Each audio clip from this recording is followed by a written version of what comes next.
Well, this is Mike from Mike's Unboxing Reviews and How To, and today we're going to try something a little bit different. We're going to take some of these Ikea shelves, which are known as the Persby, and I want to mount them here on the wall. But if I mount them there, they're too deep. So I'm going to try and cut them in half to reduce the depth so I can put them on the wall. Let's see how bad this goes.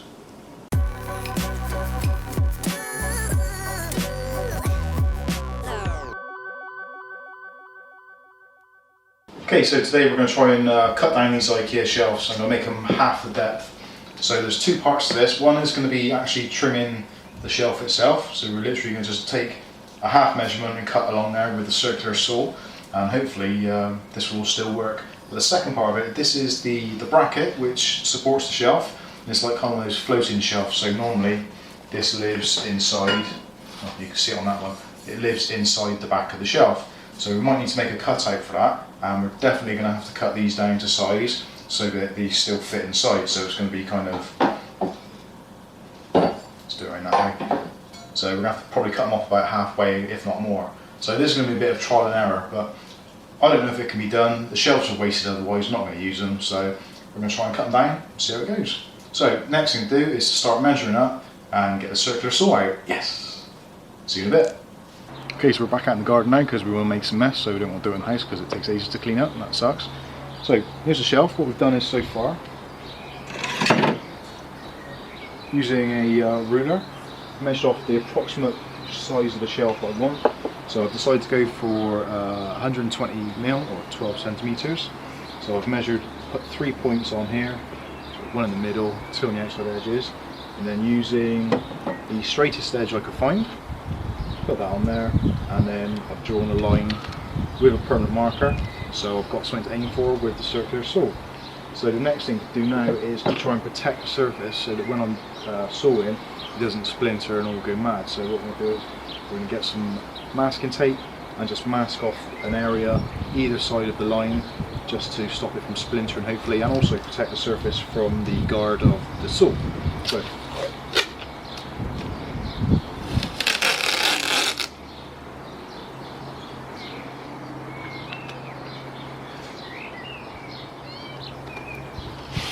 it doesn't have to be exact, which is probably a good thing. It's just to protect the surface and maybe stop it splintering.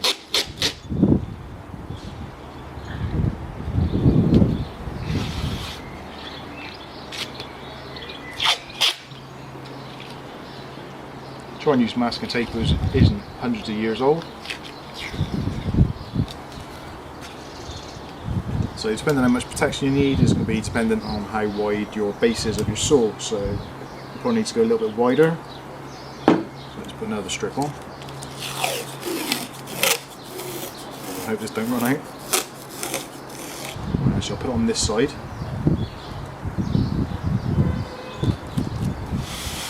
Depending which way you're going to cut, obviously it's wider on one side than the other. So there we go, we're all masked up and we've got our line available to cut through. So there's two ways you can do it: freehand. If you're pretty good with a saw, you can try that, or if not, I'd recommend getting another square edge or something along this line, and then you can use that, attach it to there with a clamp.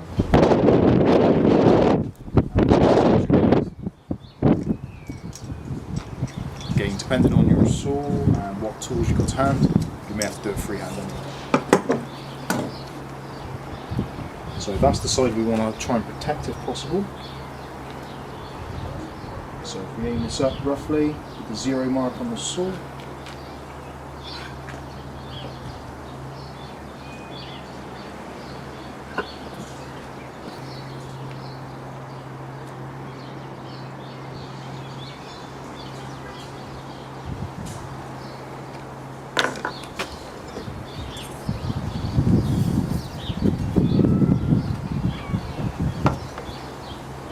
so we need to allow about 3 centimeters or 30mm at the other end as well.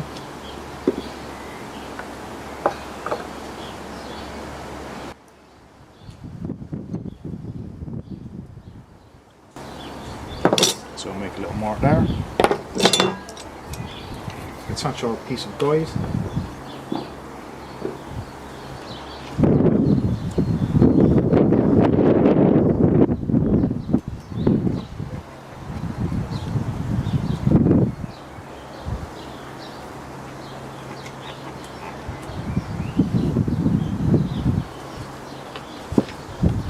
So there we have it, there's our piece of guide wood to give enough room on the side. So I suppose the next thing to do is try and cut it. So I want to protect the bottom surface, so I'm going to get a cloth or something to put underneath this. Okay, so let's give this a go and see what happens. And hopefully not destroy my bench.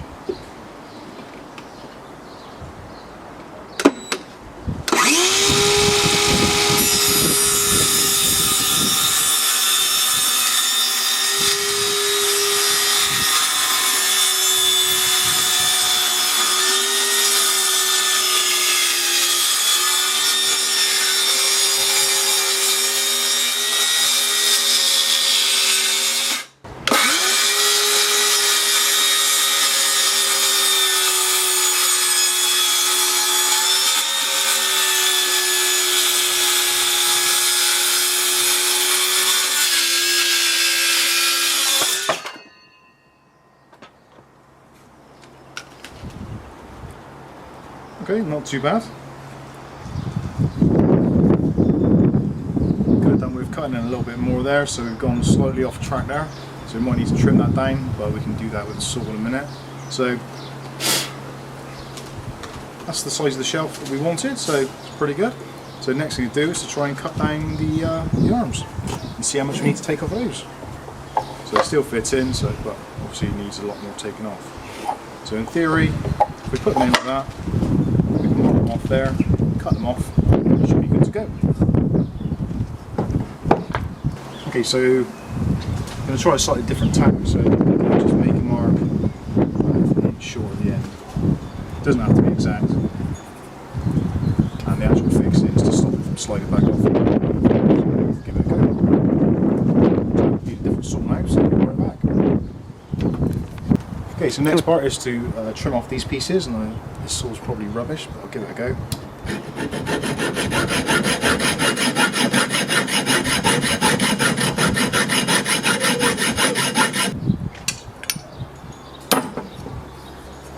Okay, this is our first try, so let's see if it fits. Really lost it.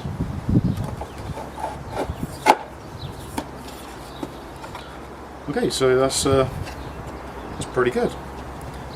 Now, because this is supposed to be flush, you see it's just sticking out slightly. What we might need to do is to take a little cutting tool and try and remove some of this block here, maybe some of this cardboard, just so that it can sit inside flush. Maybe we will. We'll get the cutting tool out. Okay, so this is the channel we're going to try and have to replicate. So there's probably about a ½ inch depth there, which is designed so that this can fit snug into there. So we're going to use our Dewalt cutting tool, and we're going to trim out a little bit of this wooden block here and here, just so that we can recess the bracket in. And really, we should measure up and mark it up all nice, but if you've watched any of my videos, you know that ain't going to happen, so let's just go for it. What could go wrong? I do recommend you wear eye protection when doing this, but I've left mine in the car, so I'm just going to wing it.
So there we go, we've taken off a little bit there, should be enough, so let's try on the other side and see if it matches up.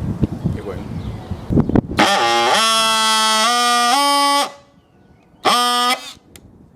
Minding the eyes.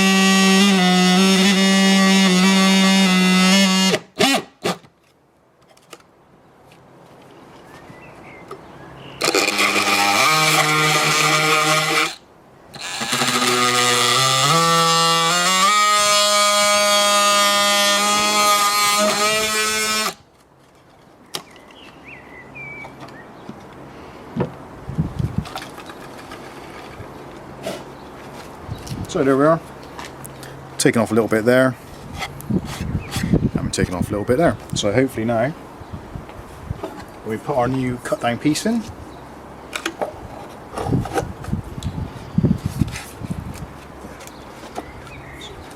little bit of tweaking in the cardboard, and that is pretty flush. Good job. Now it's not to worry about the where the fixings are, because you screw up through the shelf into the pole to keep it safe and secure and stop it slipping off. So any adjustments of the back or where it's not been cut completely straight you can make after. So we're all good at the moment. So as far as I can see, that is not bad. Although I have had a little accident there by the looks of things, which is not good. So maybe I should have put some tape on the bottom. So if you're doing this, make sure you put masking tape top and bottom. Little chip like that, but we can cover that with a little bit of paint. That's no problem at all, and it'll be on the bottom, so we're all good. So there we go. Can you cut down an IKEA shelf? Yes, you can. Will it be great? Probably. If you want to find out, keep watching, look at my next video, and you'll see this on the shelf behind my head. I've been Mike. This is Mike's Unboxing Reviews and How To, and this has been cutting down an IKEA shelf. Thanks for watching.